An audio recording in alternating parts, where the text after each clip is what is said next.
আজকে আপনাদেরকে দুইটা পাগলের একটা মজার গল্প শোনাব। গল্পটা হচ্ছে, দুই পাগল একসাথে একটা পাগলা গারদে থাকে। এখন ওদের এই জীবন ব্যবস্থা বা এই পাগলা গারদে যে রুমে ওরা থাকে, ওই রুমে ওদের আসলে থাকতে আর ভালো লাগতেছে না। তো এখন ওই প্রথম পাগলটা বলতেছে যে আমরা তো এইখানে অনেকদিন ধরেই থাকতেছি, আসলে কিভাবে পালানো যায়। তো দ্বিতীয় পাগল বলতেছে, চল দুজনে মিলে একসাথে বৈশা বুদ্ধি করি, তাইলে আমরা সফল হইতে পারি। তো প্রথম পাগল বলতেছে যে আমরা পালাইতে পারি, একটা উপায় আছে। কি উপায়? কালকে সন্ধ্যার সময় আমরা গেটে যাব, যাওয়ার পরে দারোয়ান তো থাকবে, ওই দারোয়ানরে ইচ্ছা মতো পিড়াইয়া এখান থেকে পালাইয়া যাবো। তো দ্বিতীয় পাগল আবার বলতেছে, আরে পাগল, ওই দারোয়ানদের পিড়াইয়া কি পালাইতে পারবি? গেট তো তালা থাকবো, ওই তালাটা ভাঙবো, এরপর পালাবো।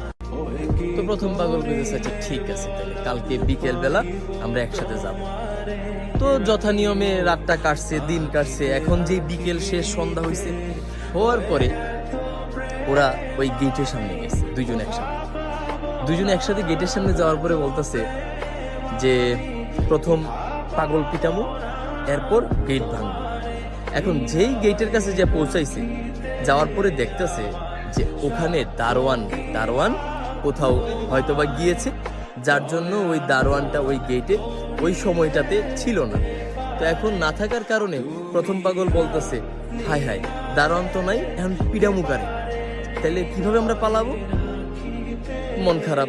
দ্বিতীয় পাগল বলতেছে, এটা দারোয়ান তো নাই, আবার গেটের তালাটাও খোলা, এখন তালা কেমনে ভাঙ্গি? চল আমরা চলে যাই, আজকে আর পালাইতে পারলাম না। এই বইলা ওরা দুজন আবার তাদের আগের জায়গায় চলে আসছে। তো আমাদের বর্তমান সমাজেও ঠিক এইরকমই কিছু মানুষ আছে, যারা কোনো কিছু না বুঝে না জেনেই হুটহাট ডিসিশন নেয়। ওরা আমাদের চারপাশেই ঘুরে।